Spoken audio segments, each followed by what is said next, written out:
Hello everyone, मैं हूं सुष्मिता त्रिपाठी और मैं आप सभी का स्वागत करती हूं बैंकिंग वाला ऑफिशियल यूट्यूब चैनल पर। आज बहुत ही इंपॉर्टेंट डिस्कशन होगी हमारी। आज की डिस्कशन है एडीओ के ऊपर कि एडीओ क्या है, ये कैसी पोस्ट है कि आपको ज्वाइन करना चाहिए, इसके लिए एज क्या चाहिए, इसके लिए एलिजिबिलिटी क्या है, सारी बातें हम आज की वीडियो में डिस्कस करेंगे। सबसे पहले हम समझेंगे कि एडीओ की जॉब प्रोफाइल क्या है। तो एडीओ जिसका मतलब होता है अप्रेंटिस डेवलपमेंट ऑफिसर्स, अगर हम इनकी बातें करते हैं, बहुत क्लियरली लिखा हुआ है कि ये प्राइमरली एक सेल्स सुपरविजन जॉब है। तो ये आप लोग वर्ड देखकर समझ गए होंगे कि ये कैसी जॉब है, एक सेल्स सुपरविजन जॉब है, जहां पे बेसिकली जो रिक्वायरमेंट है वो यही है कि आप लोग किसी ढूंढो, ट्रेनिंग दो और फर्दर वो पॉलिसी बेच सके। तो आप लोग रिस्पॉन्सिबल रहोगे कहीं ना कहीं उनकी डेवलपमेंट के लिए। इसी से है ये अप्रेंटिस डेवलपमेंट ऑफिसर। ठीक है, तो आप लोग ढूंढोगे, ट्रेनिंग दोगे, पॉलिसीज को सेल करने में मदद करोगे, ये आपके टारगेट्स होंगे। ठीक है, तो अगर हम बात करते हैं कि क्या हो जाएगी, क्या ये सेल्स रिलेटेड है, यस ये सेल्स रिलेटेड है, और वो भी बिल्कुल डायरेक्ट सेंस में, जो आप देख सकते हो। लास्ट टाइम जब वैकेंसी आई थी तो वैसे जोन्स में डिवाइड होकर के आई थी। तो आप अपना सिलेक्टेड जो भी आपके रेस्पेक्टिव जोन्स हैं उन्हें देखोगे कि आप किस जोन के आसपास में हो, वहां से आप लोग फॉर्म को जो है फिलअप करोगे और वहीं से आप लोग जो है अपनी मतलब जो भी आपकी ऑफिस वगैरह होगी या जो भी आपकी सिलेक्शन होगी वो वहीं पर ही होगी। तो ये 8 जोन्स होते हैं।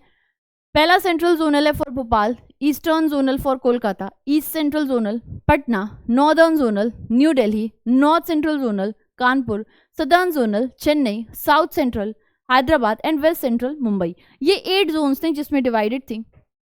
अब अगर हम बात करते हैं कि जब आप लोग जाते हो एडीओ के पोस्ट पर तो आपको क्या सैलरी मिलती है। सैलरी नहीं कही जाएगी, ये कही जाएगी स्टाइपेंड। ठीक है, तो स्टाइपेंड की अगर मैं आपसे बात करूं, ये आप लोगों को 34,503 की पर मंथ मिलती है। ठीक है, तो जब आप लोग यहाँ पे सेलेक्ट होकर के जाते हो तो आपको 34,503 रुपए की क्या मिलती है, स्टाइपेंड मिलती है। 6 मंथ्स की अप्रेंटिसशिप होती है। ठीक है, इसके बाद से फिर जो है फर्दर आप लोगों का जो है आप लोग अपॉइंट हो जाते हो, तो आप लोग जो है डिविजनल आपका जो भी होता है वहाँ डेवलपमेंट ऑफिसर्स बनते हो। खैर अभी आप लोग याद रखे रहो कि इनकी स्टाइपेंड जो है ये 34,503 पर मंथ की होती है। ठीक है, और इसके अलावा याद रखे रहिएगा जब आपकी ट्रेनिंग कंप्लीट हो जाती है फिर जो बेसिक पे है वो बढ़ जाती है, अप्रोक्स 21,800 समथिंग हो जाती है, ये बेसिक पे होती है। और ओवरऑल अगर देखा जाए तो वो 45 to 50,000 हो जाती है। खैर अभी हम लोग एडीओ की सीधी बात करें तो जब आप एडीओ तो आपका जो रेम्यूनरेशन है ना, this is 34,503 per month. Probation की अगर मैं आपसे बात करती हूँ तो जो भी एडीओ होता है जो कि अपनी अप्रेंटिसशिप को सक्सेसफुली कंप्लीट कर पा रहा है, ठीक है, एक बार ही अगर उसे जो भी ऑर्गेनाइजेशन ये सोचते कि हाँ दिस पर्टिकुलर गाय और girl is suitable for the job, then you will be allotted the post. अगर ऐसा नहीं लगता और आपने अपनी ट्रेनिंग नहीं कंप्लीट करी है तो उस केस में आपके प्रोबेशन को 1 से 2 बार के लिए बढ़ाया भी जाता है। ठीक है, तो अगर आपने उसको कंप्लीट नहीं किया तो वो 1 से 2 बार बढ़ा दिया जाता है। अगर तब भी नहीं कर पा रहे हो then you will be out. Okay, next देखो एलिजिबिलिटी कंडीशंस हम बात करें तो जब लास्ट टाइम की नोटिफिकेशन आई थी उसके हिसाब से हम बात कर रहे हैं। एलिजिबिलिटी की सीधी सीधी हम बात करें तो जो एलिजिबिलिटी है ये 3 कैटेगरी में डिवाइड की जाती है। एक वो जो वहां पर एजेंट्स की तरह वर्क कर रहे हैं, एक वो जो एम्प्लॉई हैं, और एक वो जैसे आप नॉर्मल लोग जो एप्लीकेंट्स हैं जो अभी फॉर्म भर रहे हैं। तो इन 3 लोगों के लिए अलग अलग तरीके से एलिजिबिलिटी आती है। सबसे पहली बात करें जो नॉर्मल जो ओपन कैटेगरी है उनकी जो एज होनी चाहिए ये 21 ईयर्स की होनी चाहिए। 21 से लेके 30 ईयर्स के लोग इसे फिल कर सकते हैं। ठीक है, अपर एज लिमिट जो होनी चाहिए जब आपकी नोटिफिकेशन आई थी उसके हिसाब से बोला गया था, तो फिर से जब नोटिफिकेशन आएगी मोस्ट प्रोबेबली जनवरी में एक्सपेक्टेड है आने। ठीक है, तो जब आती है उसके हिसाब से बताया जाता है। बेसिक आप ऐसे समझो जो एज होती है वो 21 से 30 ईयर्स की होती है। नेक्स्ट देख लो जरा कि अगर कोई मेंबर ऑफ SC ST है तो ये अपर एज जो है ये 35 तक जाती है।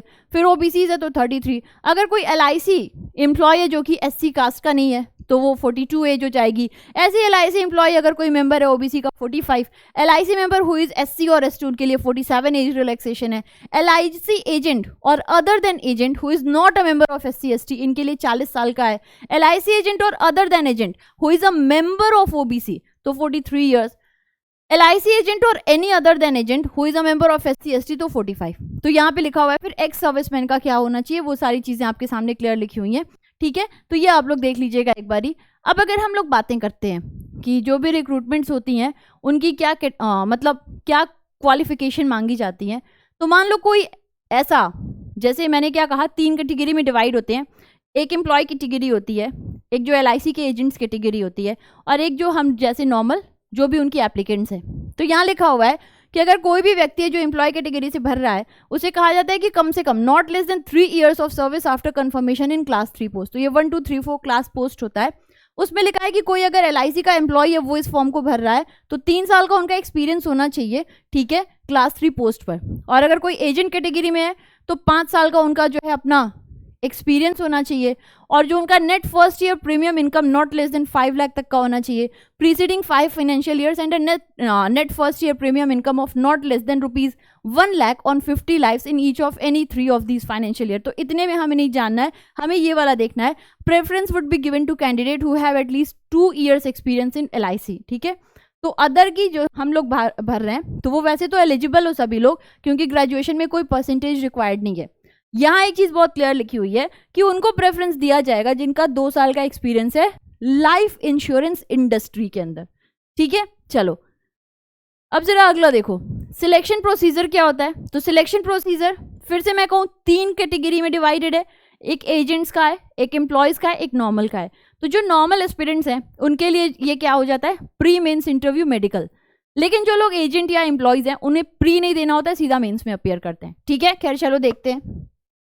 तो जो आपका प्री आता है वो इसी तरीके से आता है, reasoning, number of questions 35, maximum marks 35, medium English Hindi, duration 20 minutes, numerical ability number of question 35, कितने मार्क्स का 35, क्या मीडियम होगा, इंग्लिश हिंदी, और ड्यूरेशन 20 मिनट्स।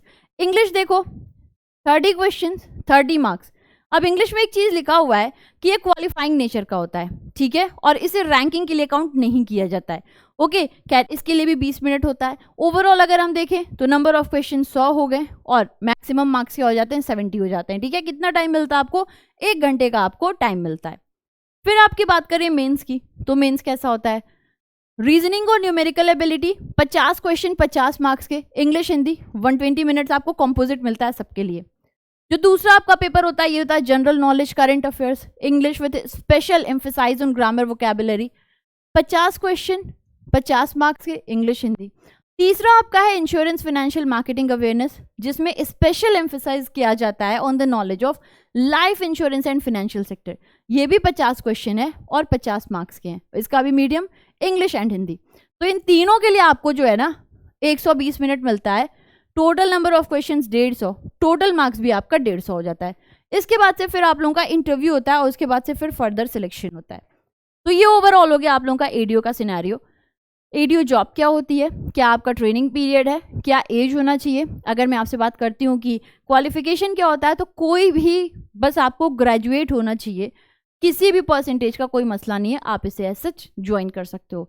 तो this was information related to ADO. अब ऐसा बताया जा रहा है कि जनवरी में नोटिफिकेशन आ सकती है, देन मार्च में प्री हो सकता है, एंड अप्रैल में मेंस हो सकता है।